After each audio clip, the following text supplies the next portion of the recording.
దోచుకుని దాచుకోవడమే TRS party నేతల లక్ష్యమని టీడీపీ పొలిట్ బ్యూరో నాయకుడు రమేష్ రాథోడ్ ఆరోపించారు. బంగారు తెలంగాణ పేరుతో ముఖ్యమంత్రి కేసీఆర్ ప్రజల్ని మోసం చేస్తున్నారని ధ్వజమెత్తారు. ఇచ్చిన హామీలు నిలబెట్టుకోకుండా ప్రజల్ని మోసం చేస్తున్న టీఆర్ఎస్ పార్టీకి ప్రజలు తగిన గుణపాఠం చెబుతారంటున్నారు. పార్టీ సీనియర్ నాయకుడు, మాజీ పార్లమెంట్ సభ్యుడు, తెలుగుదేశం పార్టీ పొలిట్ బ్యూరో నాయకుడు రాథోడ్ రమేష్ సీనియర్ నాయకులు మనతో పాటు ఉన్నారు. ముఖ్యంగా తెలంగాణలో 3 ఏళ్ల టీఆర్ఎస్ ప్రభుత్వ పాలన ఏ విధంగా కొనసాగుతుంది, అదేవిధంగా ప్రభుత్వ వైఫల్యాలు ఏంటి, అంతేకాకుండా తెలంగాణలో తెలుగుదేశం భవిష్యత్తు ఏంటి అనే విషయాన్ని అడిగి తెలుసుకునే ప్రయత్నం చేద్దాం. చెప్పండి సార్, ముందుగా 3 ఏళ్లలో తెలంగాణలో ఈ ప్రభుత్వం ఏ విధంగా కొనసాగుతుంది? తెలంగాణ సాధన కోసం కార్మికులు, కర్షకులు, రైతులు, సంఘ నాయకులు, రాజకీయ నాయకులు అందరం కలిసి తెలంగాణ సాధించుకున్నాం. కేసీఆర్ మేనిఫెస్టోను నమ్మి ప్రజలు ఓటేసి అధికారంలో తీసుకువచ్చిన తర్వాత కేసీఆర్ గారు చెప్పిన మాట తనే దళితుని ముఖ్యమంత్రి చేస్తా, ఇది కేసీఆర్ చెప్పే మాటలు లేకుండా తలకాయ కోసుకుంటా అన్నాడు. అది చేయలే. 3 ఎకరాల భూమి అన్నారు, అది చేయలే. గిరిజనులకు, ముస్లింలకు 12% రిజర్వేషన్ అన్నారు, అది చేయలే. గ్రామ పంచాయతీ చేస్తామనో అది చేయలే. రైతులకు రుణమాఫీ చేస్తామని వడ్డీకే పరిమితమైంది. ఈరోజు పత్తి పంటలు వేయకూడదని చెప్పేసి పత్తికు ధరలు ఉంది మార్కెట్లో. ఈరోజు మరి ఆరుతడి పంటలకు ధర లేని పరిస్థితి. వరికి స్వయం ఫైనాన్స్ మినిస్టర్ ఆ వరి కొనుగోలు 2000 లోపే 1800కి కొనాలని చెప్తే మరి సన్న బియ్యం కొనే నాసులు లేకుండా పోయారు. ఈ విధంగా అడ్మినిస్ట్రేషన్ ఏమైంది?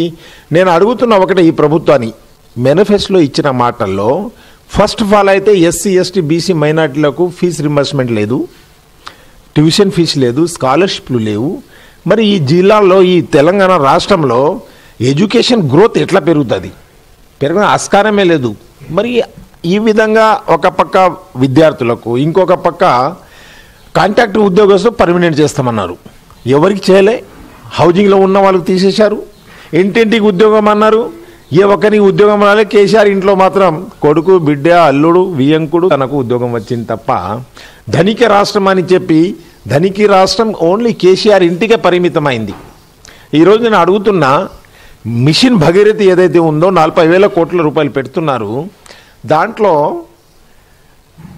తెలంగాణ రాష్ట్రంలో water square city March, April, May, June తను ఎక్కడి నుంచి అయితే ఈ కార్యక్రమం ప్రారంభించారో, ఎక్కడి నుంచి అయితే వాటర్ తీసుకువస్తానో అక్కడ మార్చ్ తర్వాత వాటరే ఉండదు.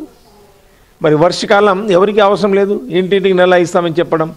నేను అడుగుతున్నా, మిషన్ కాకతీయ ఇప్పటివరకు 35,000 కోట్ల రూపాయలు ఖర్చు చేసి అదనపు ఆయకట్టు 1 ఎకరం రాలేదు.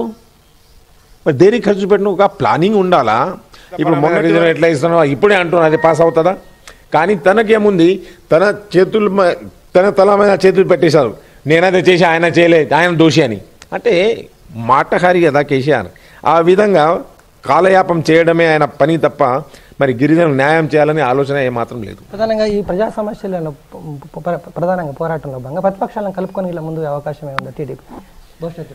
మేమైతే ఇప్పుడు మొన్న అసెంబ్లీలో కూడా చూశారు, అందరూ టీం వర్క్ చేసుకొని ముందుకు పోదామంటే అపోజిషన్ వాళ్ళకు టైం ఇవ్వడం లేదు. పూర్తి స్థాయిలో వాళ్ళే మాట్లాడుతున్నారు. మంత్రి ఇష్యూనైనా ముఖ్యమంత్రి మాట్లాడుతున్నారు, లేకుంటే కేసీఆర్, హరీష్ రావు ముగ్గురు తప్ప అసెంబ్లీ టోటల్ ముగ్గురు చేతిలోనే ఉంది. అంటే అధికారం ఉందని రావణిని అహంకారం కూడా చూశాము. ఈరోజు కేసీఆర్ది చూస్తున్నాము, వైఎస్ఆర్ది చూశాము. అహంకారం వచ్చిన వ్యక్తి ఎన్ని రోజులు దగ్గర పడుతుంది. అది అవుతుంది, సాధ్యమే. ఏది ఏమైనా అహంకారం ఒక రోజు మునగక తప్పదు, ఆ మునిగే రోజులు దగ్గర పడుతుంది. ప్రధానంగా మీరే చెప్తున్నారు తెలంగాణలో తెలుగుదేశం పార్టీకి క్యాడర్ ఉంది అని చెప్తున్నారు. మరి క్యాడర్ ఉన్నప్పటికీ కూడా బలోపేతం కావడం లేదా, నాయకత్వ లోపం అనుకోవచ్చా? ఇప్పుడు ఒకటి, టీఆర్ఎస్లో పోయిన వాళ్ళు మా వాళ్ళే కదా కేసీఆర్తో పాటు. ఇప్పుడు అర్థమవుతుంది, అర్థమైనంత తప్పక వస్తారు, రారనేది కాదు. తెలుగుదేశం పార్టీ అతి త్వరలో బలోపేతం అవుతుంది. మీరు చూశారు 2006లో 1 వే వైఎస్ఆర్ గవర్నమెంట్ గెలిచింది. జిల్లా పరిషత్ నేను కైవసం చేసుకున్నాను, ఎక్కడ లేని 35 సీట్లు సాధించా. మేము వెయిట్ చేశాము, ఇప్పుడు వెంట పడతాము, ప్రజల్లో పోతాము, ప్రజల మన్నన పొందుతాము. రేపు రాబోయే రోజుల్లో వీళ్ళకి ఏ విధంగా పెట్టాలో ఆ విధంగా పెడతాము.